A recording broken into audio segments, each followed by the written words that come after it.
শরীয়তের কোন চ্যাপ্টারে আছে যে 50,000 টাকা দান দিতে গেলে তার নাম করা হবে, অমুক নামটা নিয়ে বলা হবে জিন্দাবাদ? আমাদের এলাকার যতগুলো নেতা আছে আমার বিবেচনা অনুযায়ী একটাও মুসলমান নয়। আপনি কথা মিলাইয়েন। যে মানুষ মুসলমানদের দরবারে এসেও, মসজিদে এসেও দোয়া করে, আর কালী মায়ের আগাদিকে গিয়েও ঠাকুরের হাতের তলে মাথা রেখে যে মানুষ তাদের ধর্মের অনুসারী, ধর্মের ব্যাপারে যে সমস্ত দোয়াগুলো করা হয়, আশীর্বাদ দোয়া হয়, আশীর্বাদ দিতে পারে, সেই ব্যক্তি মুসলমান? একটা বিবেক কোন জায়গায় যেতে গেলে এই পরিস্থিতি, এই কাম মানুষ করতে পারে যে কালী মায়ের আগা দিকে গিয়ে হাত নচ করে এইরকম করছে? নাউজুবিল্লাহ। শ্রদ্ধেয় সম্মানিত ইসলাম দরদি প্রিয় ভাই সকল, আজ পবিত্র জুমার দিন। এই জুমার দিনে আপনাদের সম্মুখীন যে বিষয় নিয়ে আলোচনা, তা হচ্ছে শরীয়তি দৃষ্টিকোণে বর্তমানে জালসার অবস্থা।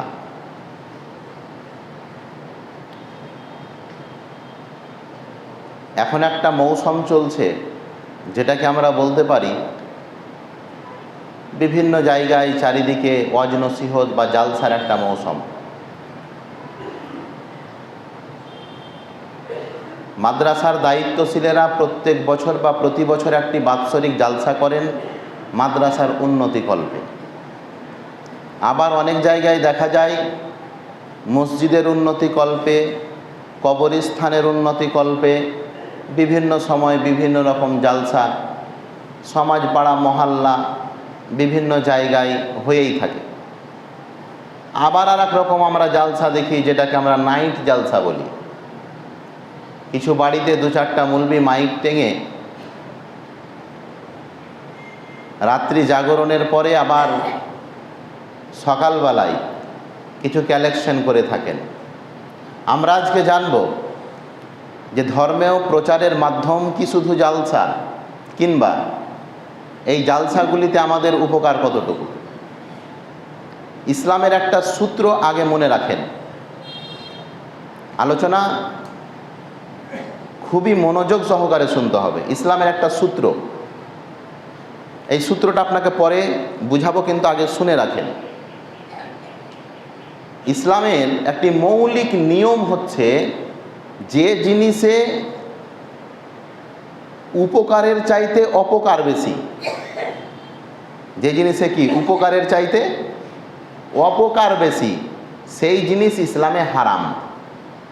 এটা ভালো করে শুনেন, এই কথাটা মাথায় ভরেন আগে। যে কোনো জিনিস উপকারের চাইতে অপকারটাই বেশি, ইসলামে ওটা বৈধ নয়। সেটা যে কোনো হোক, যে কোনো কাজ, এই কাজটাতে লাভের চাইতে লস বেশি, ভালোর চাইতে মন্দ বেশি, উপকারের চাইতে অপকারটাই বেশি, তাহলে ইসলামে ওটা বৈধ নয়। কথা কি আমার বুঝতে পারছেন আপনারা? এটা শুনেন, এইখান থেকেই শুরু হবে বক্তব্য আজকে। আমি আবার দোহরাচ্ছি, এটাকে ভালো করে মনে মনে বুঝেন কথাটাকে কি বলছি। প্রত্যেকটা জিনিস যেটা উপকারের চাইতে অপকার বেশি, সেটা মসজিদ মাদ্রাসাও হতে পারে, এমনকি সেটা কোরআন পড়াও হতে পারে। আল্লাহ নবী সাল্লাল্লাহু আলাইহি সাল্লাম বললেন, ওই রকম ব্যক্তিদের ব্যাপারে তোমাদের কি ধারণা, যেই ব্যক্তি জান মাল নিয়ে আল্লাহর রাস্তে জিহাদে গেল। জিহাদ মানে ইসলামের জন্য লড়াই। তো সবাই বললেন, আর চাইতে ভালো কাজ আছে আল্লাহর নবী? জান মাল নিয়ে যুদ্ধতে গেল ইসলামের জন্যে, আর ওই শহীদ হয়ে গেল, মানে ইসলামের পথে রক্ত দিল, এর চাইতে ভালো কাজ কি হতে পারে? আল্লাহর নবী বললেন, তবুও সে জাহান্নামী। একটি হাদিসে এসছে, কিয়ামতের দিনে 3 ধরনের মানুষকে আল্লাহ পাক রব্বুল আলামিন হাসরের ময়দানে দাঁড় করাবেন। তার মধ্যে এক হচ্ছে আলিম, দ্বিতীয় মুজাহিদ, যে ইসলামের জন্য জিহাদ করেছে, তৃতীয় নম্বর ব্যক্তি হচ্ছে দানবীর, যে মানুষদেরকে দান করে। আল্লাহর নবী 3 ধরনের ব্যক্তিকে হাসরের মাঠে উঠাবেন এবং কথা বলবেন। তার মধ্যে একজন আলিম। আলিমকে জিজ্ঞাসা করা হবে, তুমি ইলিম কোরআন হাদিস কেন শিখেছিলে? তখন সে বলবে, আমি মানুষকে ইসলামের পথে আনার জন্য। আল্লাহ বলবেন না, তুমি তোমার ইলিম, তুমি তোমার জ্ঞান অর্জন এর জন্যে করেছিলে যাতে করে তোমাকে মানুষ সম্মান করে, যাতে করে তোমার দবদবা তৈরি হয়। তুমি দুনিয়াতে যা চেয়েছিলে দুনিয়াতে পেয়ে নিয়েছো, মরার পরে আর তোমার এতে কোনো অধিকার নেই, যাও জাহান্নামে। অনুরূপভাবে দানবীর যে দান করে, আমি শতবার আপনাদেরকে বলেছি, দান করে মাইকে ঘোষণা করতে কেন হবে? কোনো আলেম, কোনো মুলবি, কোনো মুহাদ্দিস, কোনো মুফাসসির ইসলামের পণ্ডিতে কথা বলতে পারবেন, প্রমাণ দিতে পারবেন যে যদি নামটা ঘোষণা করা হয় অমুক ব্যক্তি 1 লক্ষ টাকা দান করেছে, এতে বেশি নেকি পাওয়া যাবে? বরঞ্চ আরো নেকির ঘটতি আছে। শরীয়তের কোন চ্যাপ্টারে আছে যে 50,000 টাকা দান দিতে গেলে তার নামের নাম করা হবে, অমুক নামটা নিয়ে বলা হবে জিন্দাবাদ? বলা হয় না জালসাগুলোতে? দানের কারণ হয়ে দাঁড়িয়েছে আজকে পরিচয়। নেতাকে ডেকেছেন, মন্ত্রীকে ডেকেছেন, যদিও সে মুশরিক হয়। আমাদের এলাকার যতগুলো নেতা আছে আমার বিবেচনা অনুযায়ী একটাও মুসলমান নয়। আপনি কথা মিলাইয়েন, যে মানুষ মুসলমানদের দরবারে এসেও, মসজিদে এসেও দোয়া করে, আর কালী মায়ের আগা দিকে গিয়েও ঠাকুরের হাতের তলে মাথা রেখে, ঠাকুরের হাতের তলে মাথা রেখে যে মানুষ তাদের ধর্মের অনুসারী, ধর্মের ব্যাপারে যে সমস্ত দোয়াগুলো করা হয়, আশীর্বাদ দোয়া হয়, আশীর্বাদ দিতে পারে, সেই ব্যক্তি মুসলমান? একটা বিবেক কোন জায়গায় যেতে গেলে এই পরিস্থিতি, এই কাম মানুষ করতে পারে যে কালী মায়ের আগা দিকে গিয়ে হাত নচ করে এইরকম করছে? নাউজুবিল্লাহ। আল্লাহ নবী বললেন মাথা নিচু করে সালাম দেওয়া যাবে না, নমস্কার তো দূরে থাক, আমরা মুসলিম। যারা আল্লাহর সঙ্গে শিরিক করছে, আল্লাহর সঙ্গে জুলুম করছে, আল্লাহকে বাদ দিয়ে আরেকটা আল্লাহ বানিয়েছে, আপনি তাদেরকে সংবর্ধনা জানাতে গেলেন, মানে আপনি ওই কাজ করলেন। আর আল্লাহ নবী, আল্লাহ তাআলা বলছেন ইন্নাশ শিরকা লাযুলমুন আযীম, পৃথিবীর সবচাইতে বড় অত্যাচার হচ্ছে শিরিক। করেনি নেতা মন্ত্রীরা? একে বেলে বলতে হবে অমুক হাজি, আবার ফের আপনাদের এলাকার মাদ্রাসাগুলোর চিফ গেস্ট ইনারা। কেন? কিছু মাল পানি পাওয়া যাবে? নাউজুবিল্লাহ। মাদ্রাসা মক্তবের কমিটি, মৃত্যু বলে কি একটুও ভয় নেই আপনাদের?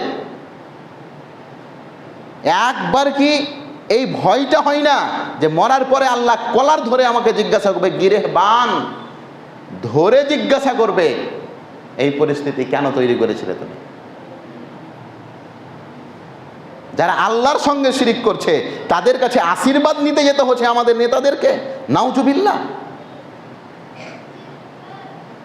আর এদেরই পিছে আপনারা ওই যখন ভোট আসবে তখন হই হই রব করবেন। নবী মুহাম্মদ রাসূলুল্লাহ সাল্লাল্লাহু আলাইহি সাল্লাম বললেন সেই দিন উপস্থিত করা হবে দানবীরকে, যে মোটা অঙ্কের দান করে মাদ্রাসা, মক্তব, মসজিদে। সে আল্লাহকে বলবে, আল্লাহ আমি তো খুব টাকা দান করেছি, উমুক মসজিদ আমি বানালছি, উমুক মাদ্রাসা আমি বানালছি, উমুকটা উমুক করেছি।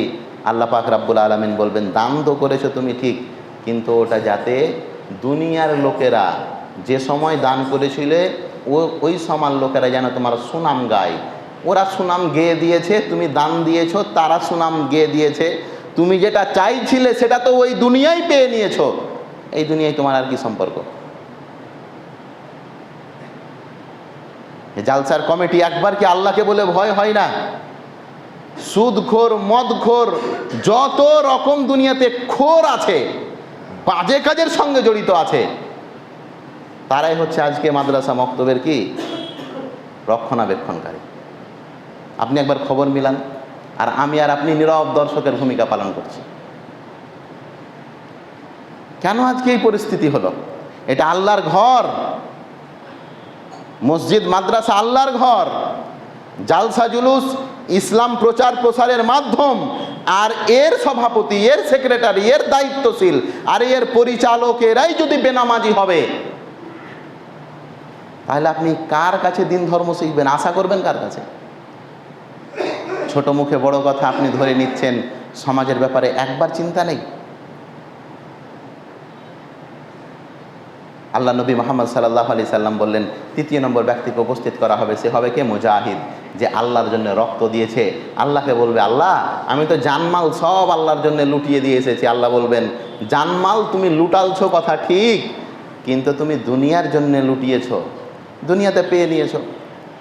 এখন আর তোমার কাজ কি এখানে? এখন তোমার কোনো আর কাজ নেই। যেহেতু দুনিয়াতে চেয়েছিলে তোমার হামবড়াই করুক কেউ, তোমার প্রশংসা দুনিয়াতে হয়ে গেছে, আখেরাতে তোমার জন্য কিছুই নেই। প্রিয় ভাই, মনে রাখবেন, ওয়াজ নসিহত হবে একমাত্র দিন প্রচার এবং প্রসারের মাধ্যম। আল্লাহ নবী মুহাম্মদ রাসূলুল্লাহ সাল্লাল্লাহু আলাইহি সাল্লাম বলেন, আল উলামা ওয়ারাসাতুল আম্বিয়া লাম ইউয়াররিসু দিনারান ওয়ালা দিরহামান ওয়ালাকিন ইউয়াররিসুল ইলমা। নবী মুহাম্মদ রাসূলুল্লাহ সাল্লাল্লাহু আলাইহি সাল্লাম বলেন, নবী এবং রসুলদের উত্তরাধিকারী হচ্ছে ওলামায়ে কেরাম। উত্তরাধিকারী বলতে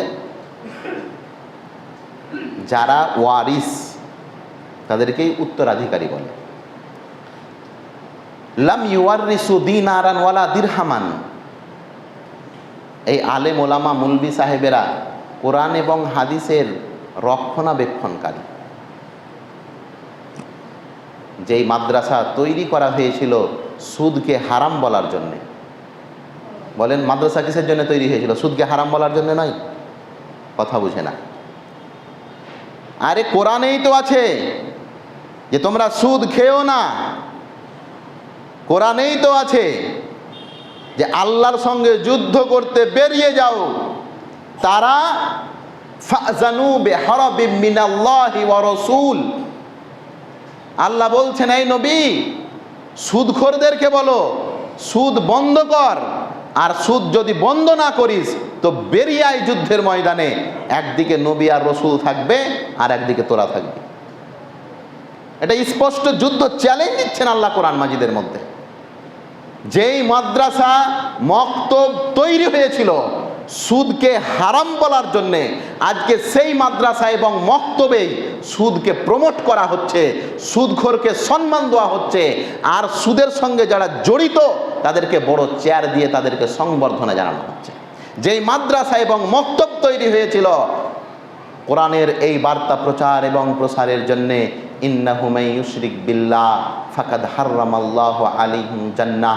যদি কোনো মানুষ শিরিক করে, আল্লাহ পাক রব্বুল আলামিন তার জন্য জান্নাতখানাকে হারাম করে দেন। আমাদের ইবাদত নেই, আমাদের পরব নেই, কিছু কিছু লোক বড় বড় ডায়লগ এখন। এটা আপত্তি কি? নেতারা যদি পূজা উদ্বোধন করতে যায়, আপত্তি কি? এটা তো শান্তি সম্প্রীতির বার্তা, এটা তো সৌজন্যমূলক। তো আমি আপনাকে আর একটা কথা বলি, এত যদি শান্তি সম্প্রীতি বার্তার দোয়া সব, গরু যখন কুরবানি দেবেন আপনার বন্ধুটাকে ডাকিয়েন, দে খাওয়াইন তো 2 পিস। বুঝলেন না কথা? আপনি তো খেয়ে এলেন তার মাংস ভাত আর ভাজার লাড়ু আর নমো নমো আর ফিতা টাঙলেন, কত রকম কি করলেন। আপনি গরু কুরবানি দিয়ে ডাকিয়েন তো ওই বন্ধুটাকে, যে বন্ধুটা বলেছে।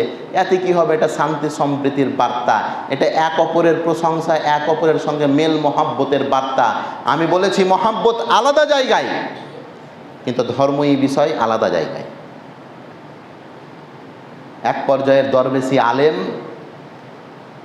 যারা জুব্বা এবং পাঞ্জাবি, লম্বা লম্বা লম্বা লম্বা দাড়ি এবং টুপি দিয়ে নিজের গায়রাতকে বিক্রি করে রেখেছেন, তারা এগুলোকে হারাম বলতে পারেন না। কেন?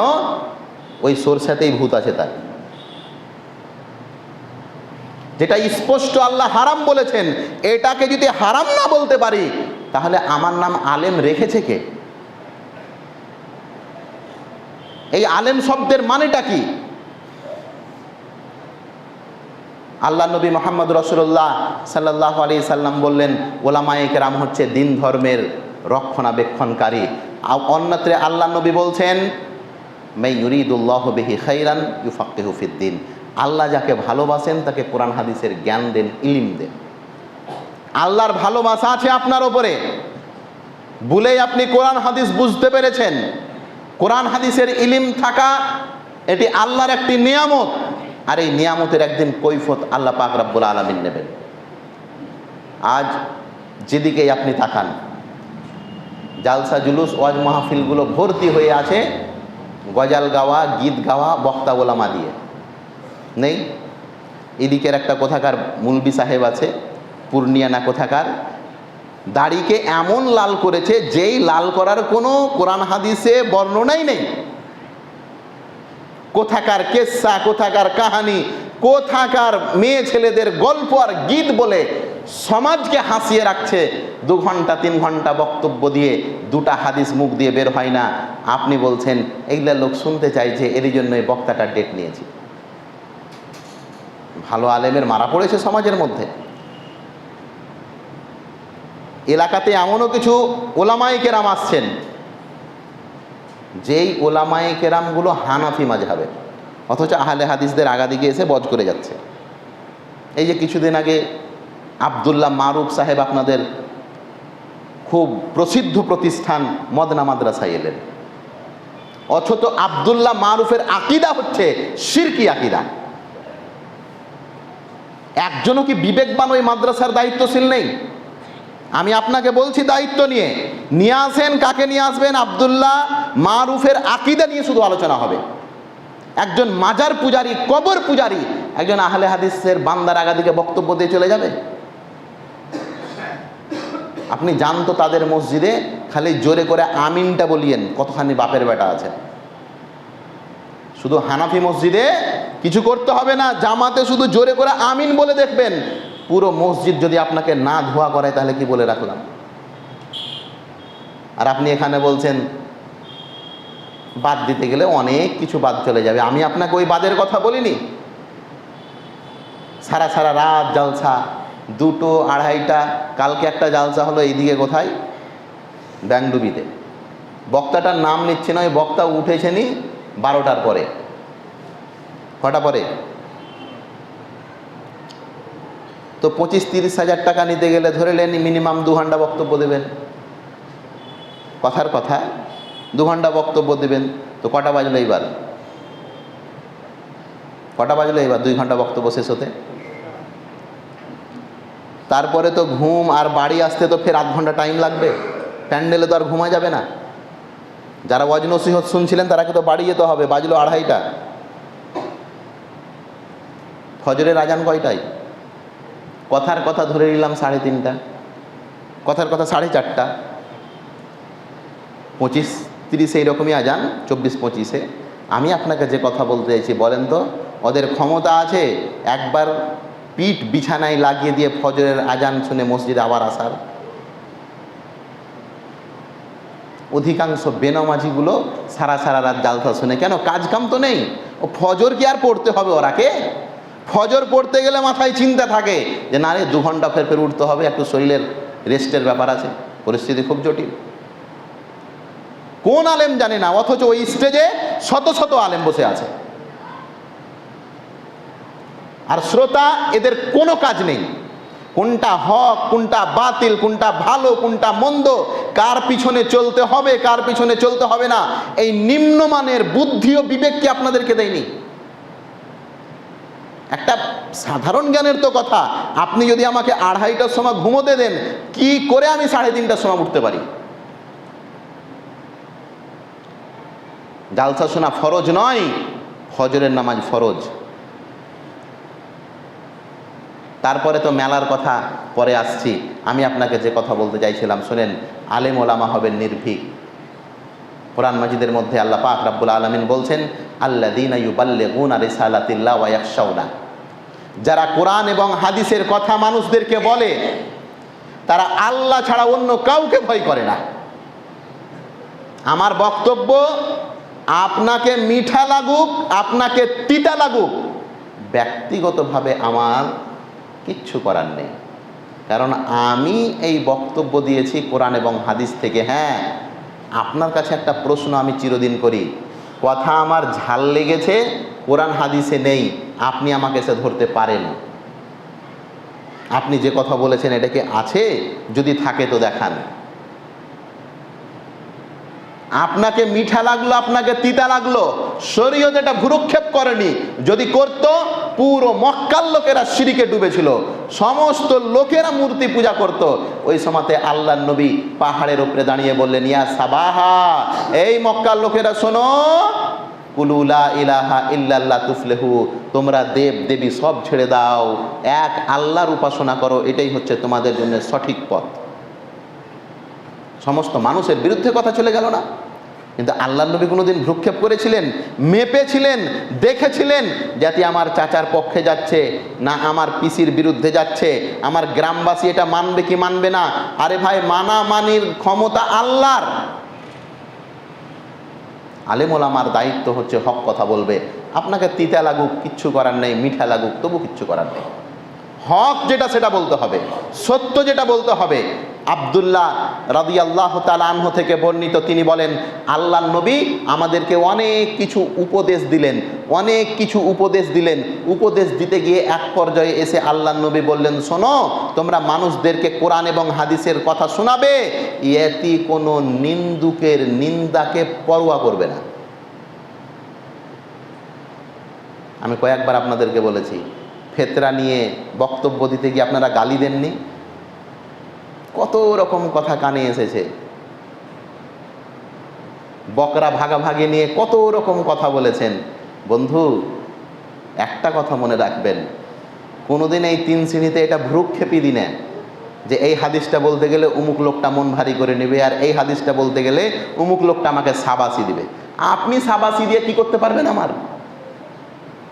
আপনার সাবাসির কি আমি হকদার বা চাহিদা করেছি, কোনোদিন প্রত্যাশা করেছি? আর আপনি যদি গালিও দেন, এটাও আমি কোনোদিন প্রত্যাশা করিনি। আমি ওটাকে ভ্রুক্ষেপই দিই না আমার ব্যাপারে কে কি বলল।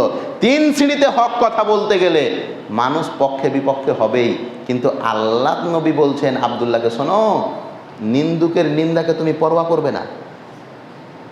এই কি বলছে না বলছে এই কথা যদি তুমি কান ভারী করো, দিন ধর্মের কাজ হবে না। নূহ নবীকে দেখেন না, কোরআনে বর্ণনা এসছে নূহ নবীর।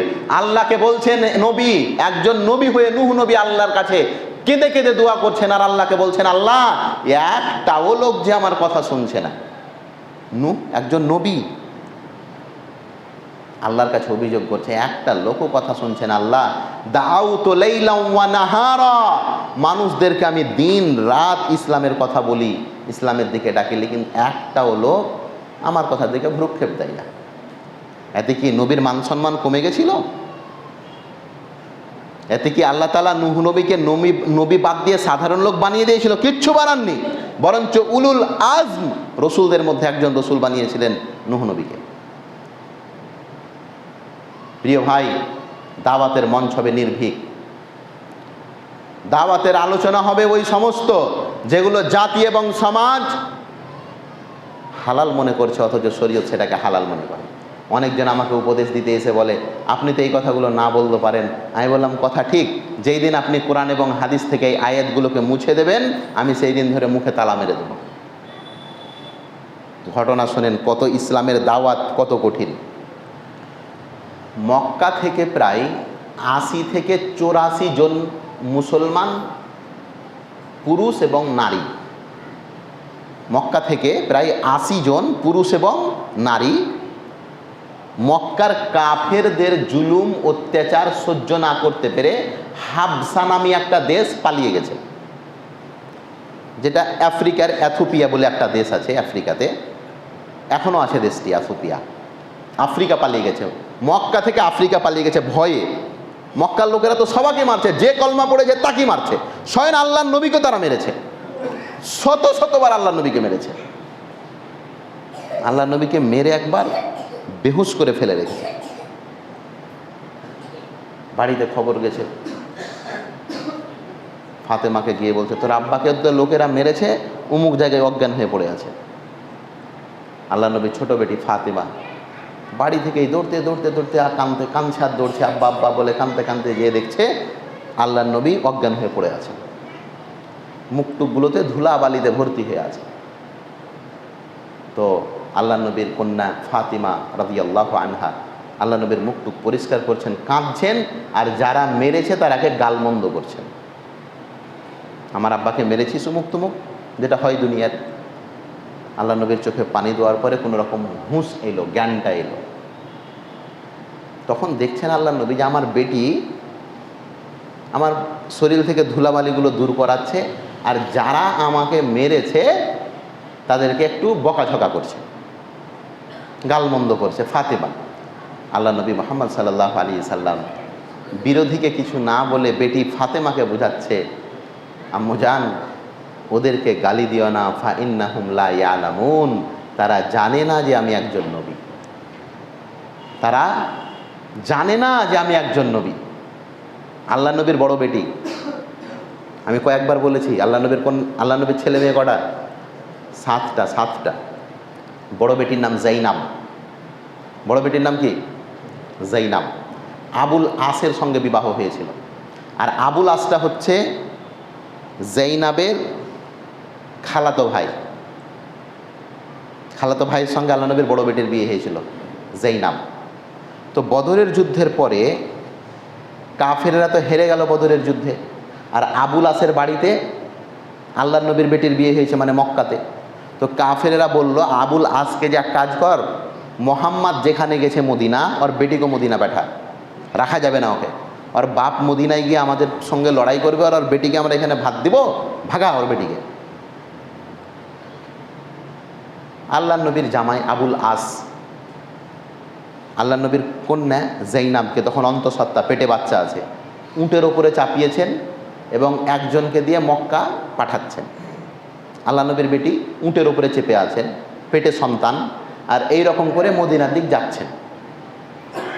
যেতে যেতে হাব্বার ইবনু আসওয়াদ, এই হচ্ছে সাংঘাতিক বড় শয়তান, হাব্বার ইবনু আসওয়াদ নামে এক বদমাস দেখে নিয়েছে যে মোহাম্মদের বেটি সাল্লাল্লাহু আলাইহি সাল্লাম মদিনার দিক যাচ্ছে।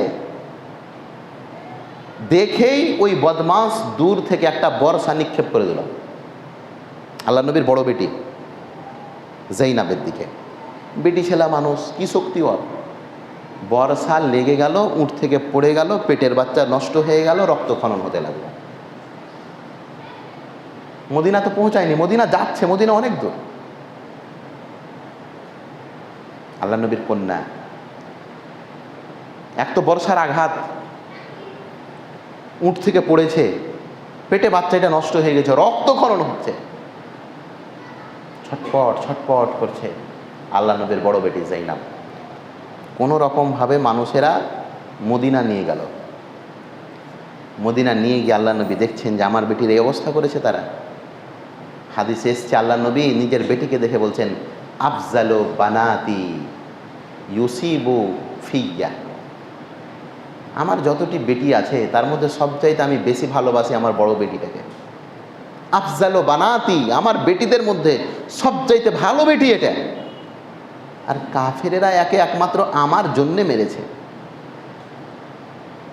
এমনটা নয় যে জাইনাবের দোষ ছিল, মানে আল্লাহ নবীর বড় বেটির কোনো দোষ ছিল না, মেরেছে কেন? আরে ওর বাপ মদিনায় আমাদের সঙ্গে লড়াই করছে, আর ওর বেটিকে সেহি সালামত মদিনা আমরা যেতে দেবো, এরই জন্য মেরেছে।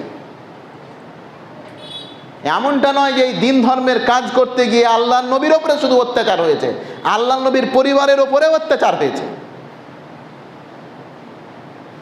বড় বেটিকে এইরকম করেছে তারা। মক্কার কুরাইশেরা বলল তার জামাই আবুল আসকে যে মোহাম্মদের বেটিকে তালাক দে, ওকে আর রাখতে হবে না। কিন্তু আবুল আস কথা শুনেনি। স্ত্রীর ভালোবাসায় কিছুদিন পরে স্ত্রী পালিয়েছে মদিনা, মানে পাঠিয়েছে মদিনা, কিছুদিন পরে আবুল আসও পালিয়ে গেছে মদিনা, মক্কাতেই থাকে, সেখানে গিয়ে ইসলাম কবুল করেছিলেন। কিন্তু তার কিছুদিন পরে ওরা দুজনই মারা গেছিলেন, জাইনাবও মারা গেছিলেন, আবুল আসও মারা গেছিলেন আল্লাহ নবীর আগেই। আমি আপনাকে যে কথা বলতে বলতে এখানে এলাম, প্রিয় ভাই, এই দাওয়াতের কাজ চারিদিক থেকে কাঁটা মোড়া। নিন্দুকের নিন্দা পরোয়া করা ইসলামের নীতি নয়। পরিস্থিতি হচ্ছে মানুষ কোনটাকে মেনে নেবে। মানুষ যদি হক মানে সত্য কথাটাকে মেনে নেয় আলহামদুলিল্লাহ, আর যদি এই স্টেজ এমন কোনো ব্যক্তি দখল করে নিয়েছে যেই ব্যক্তি কোরআন এবং হাদিসের ফতোয়াকে বুড়া আঙুল দেখায়, সমাজে যা চলছে ওটাকে হ্যাঁ বলে চালিয়ে দেয়, মনে রাখবেন বক্তা শুধু ভ্রান্ত নয়, শ্রোতা যেটি আছে সেটিও ভ্রান্ত। শুধু আলেম ভ্রান্ত নয়, ওই আলেমের যতটি অনুসারী আছে সবাই ভ্রান্ত। নবী মুহাম্মদ রাসূলুল্লাহ সাল্লাল্লাহু আলাইহি সাল্লাম বলছেন, কিয়ামতের দিনে কিছু লোককে জাহান্নামে ভরা হবে, তো কিছু লোককে জাহান্নামে ভরা হবে, আর পিছনের যারা জাহান্নামে যাবে তারা কোনো পাপ করেনি, পাপ শুধু একটাই, একটা ভ্রান্ত লোকের অনুসরণ করেছে। আজ অধিকাংশ মানুষের পরিস্থিতি এরকম হয়ে গেছে, হক কোনটা সত্য কোনটা জানার পরেও মুখ ফিরিয়ে আছেন, নীরবতা অবলম্বন করেছেন। কোন সূত্রে? আল্লাহকে আপনার কাছে কৈফিয়ত তলব করবে না? তোমার চোখের আগাদিকে এই অন্যায়টা হচ্ছিল, তোমার চোখের সামনেই অন্যায়টা হচ্ছিল, আমার কি করার আছে মৌলভী সাহেব, পারবো? তা আপনি তো দুনিয়ার ব্যাপারে ঠিকই পারেন।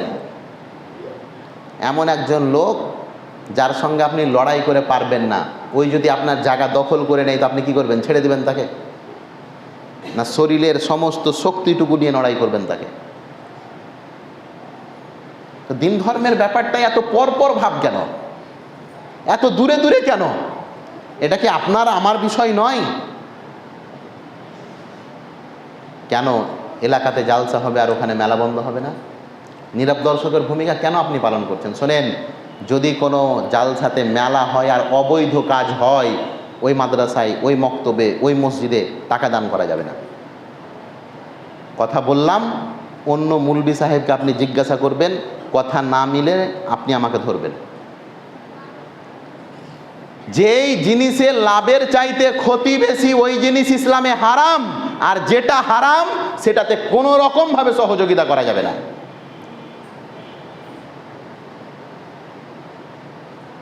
90% জালসাগুলোতে ছেলে এবং মেয়েদের অবৈধ মেলামেশা, অবৈধ মেলামেশা। আপনি কি মনে করেন ওই জালসাটাতে 50টা লোক যদি কোরআন হাদিস শুনে নেকি কামায়, তো কমিটি নেকি পাবে কি পাবে না? কথা আমার বুঝতে পারলেন না। ধরে নেন এই মসজিদেরই কথা বলি, এই মসজিদে একটা আলোচনা সভা রাখলে কমিটি দেয়, ভালো কথা, ভালো উদ্যোগ।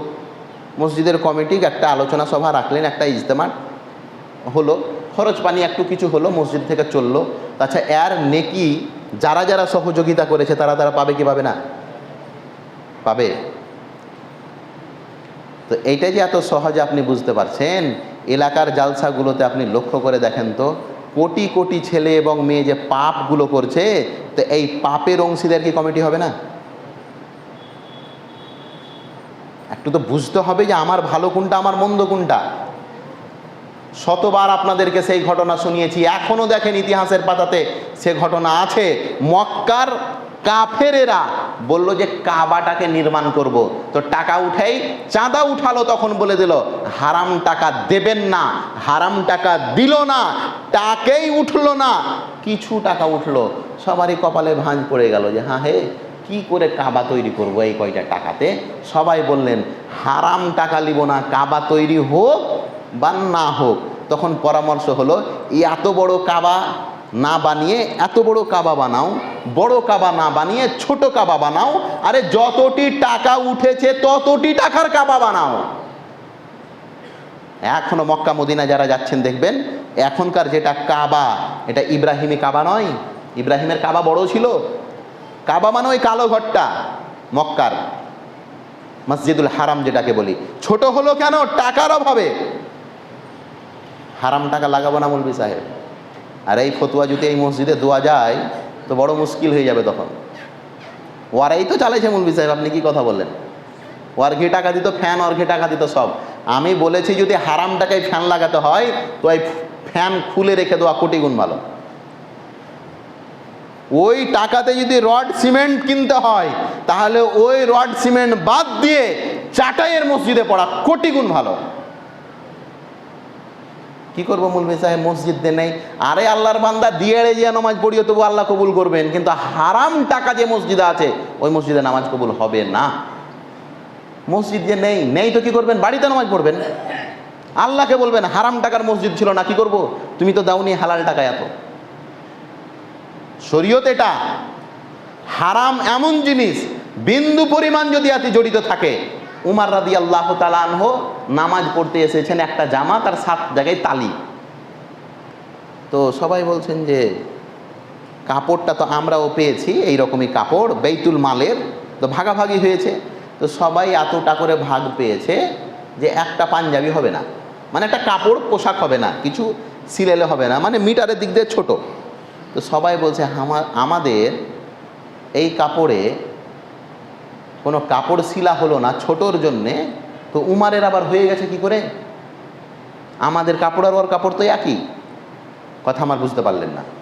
আবার বলি, কিছু কাপড় বেইতুল মালে এসেছে, তো বেইতুল মালে এলে ওই কাপড়টা কী হবে? ভাগাভাগি হবে। তো সবাই সমান সমান পেয়েছে আরবের লোক। তা সমান সমান মানে ভাগ করতে যে এইটুকু করে ভাগ পেয়েছে, যে কাউরি কিছু বানা হবে না, কাউরি কিছু বানা হবে না। তো সবাই দেখছে যে কাউরি কিছু বানা হবে না, তো উমারের ফের কী করে হলো? উমার তখন খলিফা, আর ওটা পড়েই ফের খুতবা দিচ্ছে। খুতবার পরে তো তুতু মেই মেই শুরু হয়ে গেল, যে তার মানে কিছু ঘাপলা আছে এখানে। কেমন করে উমারের পুরো জামা কী করে হলো? আমাদের হয়নি, এর কী করে হলো? আলোচনার পরে জিজ্ঞাসা করা হলো খুতবার পরে, আমিরুল মোমিনিন, গুস্তাখি মাপ। আমাদের মধ্যে একটা কথা শয়তান ভরে দিয়েছে, যেটা আমাদের হজম করতে খুবই কষ্ট হচ্ছে। উমার বললেন, কি কথা বলো? তো আমিরুল মোমিনিন, আপনি খলিফা, বেয়াদবি মাফ করবেন, আমাদেরও এই কাপড়ে একটা পোশাক তৈরি করতে পারিনি ছোটোর কারণে, তো আপনার হলো কি করে? ওটাকে উমার একবার ফুঁ দিতে গেলে যে প্রশ্ন করেছিল, তার বংশ সমেত সেমটে দেওয়া হতো না? অথচ উমার কৈফত চাইছে কার কাছে? উমারের কাছে কৈফত চাইছে পাবলিক, যে তুমি খলিফা আছো, হিসাবটা দিয়ে যাবে। আর আজকে যদি হিসাব চাওয়া যায় তো বলে, কয় টাকা দিয়েছিলি? আল্লাহর বান্দা, একটু ভেবে দেখেন, সাধারণ লোক এসছে, উমারকে বলছেন এই কাপড় আমিও পেয়েছি, আমার পোশাক হয়নি ছোটোর জন্য, আপনার হলো কি করে? তো উমার হাসতে হাসতে বলছেন, আমার এই প্রশ্নটার উত্তর আমার বেটা দেবে। ওর বেটা মানে কি? আবদুল্লাহ বিন উমার। তিনিও ছিলেন মসজিদে। যে তোমাদের যেটা প্রশ্ন, এই প্রশ্নের উত্তর কে দেবে? আমার পুত্র আবদুল্লাহ। আমিরুল মোমিনিন উমার বসে গেলেন। উমার কিন্তু খলিফা তখন, মনে রাখবেন, অর্ধেক পৃথিবী উমারকে দেখে ভয় করে তখন। এত বড় ক্ষমতাবান ব্যক্তি, আর সাধারণ একজন প্রজা, সাধারণ একজন নাগরিক এসে বলছেন, আমাদের মনের মধ্যে একটা প্রশ্ন জেগেছে, এই কাপড় আপনার পুরোপুরি জামা হলো কি করে, পোশাক হলো কি করে? একটাতে তো হবে না। তার মানে আপনি খলিফা হিসাবে একাধ ইঞ্চি বেশি নিয়েছেন নাকি? বলেন, এই উত্তর আমি নয়, আমার বেটা দেবে। আবদুল্লাহ বিন উমার ওখানে বসেছিলেন, বিখ্যাত ব্যক্তি আবদুল্লাহ বিন উমার। তখন তার ছেলে আবদুল্লাহ দাঁড় হলেন এবং বললেন, জনগণ শোনেন, আসলে বিষয় হচ্ছে, আমিও যেটা ভাগ পেয়েছিলাম ওই ভাগটা আব্বাকে দিয়ে দিয়েছি। আমি যেটা ভাগ পেয়েছিলাম ওটা কি করেছি? আব্বাকে দিয়ে দিয়েছি। আর আব্বা ওটারই কুর্তা বানিয়েছে বা জামা বানিয়েছে। আব্বার জামাতে, আব্বার কাপড়ে এটা হয়নি, আমার আর আব্বার দুটা মিলিয়ে আব্বার হয়েছে, আমি আব্বাকে কাপড়টা দিয়ে দিয়েছি। সবাই তখন শান্ত হয়ে গেলেন, কোনো আর চু চা মেই তুতু নয়। সবাই তখন ঠিক আমিরুল মোমিনের ব্যাপারে শয়তান আমাদের যে ধারণা করেছিল সেটা দূর হয়ে গেল। প্রিয় ভাই, একবার ভেবে দেখুন বর্তমান পরিস্থিতি কোন জায়গায়। একবার কি এগুলো নিয়ে চিন্তা করবেন না? যেই দিন আপনার বাড়ির আগাদিকে রসিদ নিয়ে আসছে আপনার পরিচিত ছেলে, পরিচিত ব্যক্তি, পরিচিত বাবাজি, পরিচিত ভাই, তাকে এই প্রশ্ন করা যাবে না যে মাদ্রাসা কি জালসা মেলাবিহীন করা যাবে না? মুলবি সাহেব, টাকা একটু কম উঠবে যে, তো যদি টাকা উঠার জন্য মেলা বসান, তো আর একটা কিছু করেন না গো, টাকা আরও উঠবে। ওটা 3 শ্রেণীতে বলা যাবে না। যদি টাকাই মেন হয়, তাহলে ওর নাম মাদ্রাসা কেন রেখেছেন গো? ওখানেই পড়ানো হবে অবৈধ মেলামেশা হারাম, আর ওখানেই ব্যবস্থা করছে অবৈধ মেলামেশা করো। হচ্ছে না? কোরআন হাদিসে আছে কি নাই অবৈধ মেলামেশা হারাম? মানে ছেলে মেয়েদের মেলামেশা অবৈধ, ইসলামে নাজায়েজ, আর ওটারই ব্যবস্থা করে দিচ্ছে ওরা। মানে ও আগুন নিভাবে তো কেরাসিন ঢেলে দিয়েছে। আগুন নিভাতে কিসের ব্যবহার? কেরাসিনের ব্যবহার। এত সুন্দর করে আগুন যে নিভাবে কেরাসিনের, ভাই জীবনে আর কোনোদিন জ্বলবে না ওখানে। এই হচ্ছে বর্তমান আমাদের পরিস্থিতি।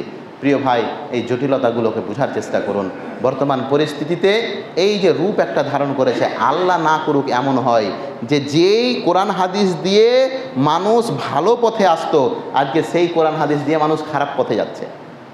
আল্লাহ যেন আমাদের সকলকে এই সহজ সরল কথাগুলি বোঝার তৌফিক দান করেন। আমিন। ওয়া আখিরু দাওয়ানা আলহামদুলিল্লাহি রাব্বিল আলামিন।